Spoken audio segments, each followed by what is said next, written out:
Hey, welcome back to Daily Hope. We are talking about how God wants to rebuild the broken things in your life. We've learned so much about feeling the pain, bringing it to God, praying persistently, being ready when God opens a door. And Nehemiah has modeled all of these things. And now he's rebuilding the walls, and they just boom, they hit this opposition. Sanballat, Tobiah, and these surrounding nations hate the Jewish people, and they hate that Jerusalem's getting rebuilt. And so in the face of this opposition, what does Nehemiah do?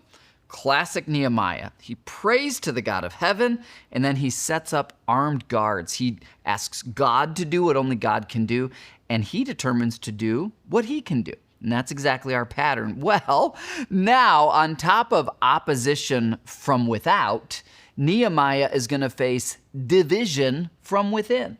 And this is important to note in the story, because as you go about rebuilding, you may also face not only opposition spiritually or humanly from outside people, but you might face division from within. You might want to see God work in your family, and maybe there's someone else in your family and they don't want the work of God in your family, and there's division. You might even experience division kind of within yourself, that there's part of you that wants God's way, but there's another part of you that has some habits that are according to the old way, and you're a little internally conflicted. What did the division look like for Nehemiah? We find it here in chapter 4, starting in verse 10. Then the people of Judah, so Jesus is the Lion of the tribe of Judah. These are Jewish people. This is one of the 12 tribes of Israel. These are God's people. The people of Judah began to complain, quote, "The workers are getting tired. There's just too much rubble to be moved. We will never be able to build the wall by ourselves." Some people will say that. Even people who should be helping you will say it's impossible.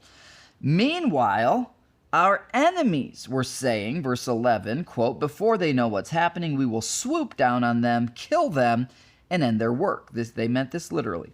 Verse 12, "The Jews who lived near the enemy came and told us again and again, they will come from all directions and attack us." So what's happening? These people from the tribe of Judah, as well as these Jewish people who lived near the enemy nations, they're just stating reality from their perspective. They're saying, we see the enemies sharpening their swords. Like, this isn't going to work.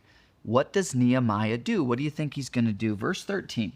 "So I placed armed guards behind the lowest parts of the wall in the exposed areas. I stationed the people to stand guard by families, armed with swords, spears, and bows."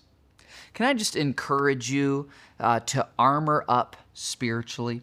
We don't have time to go into it, but Ephesians, the book of Ephesians chapter 6 lists the armor of God for you as a follower of Jesus for spiritual warfare, because the enemy is going to come after you.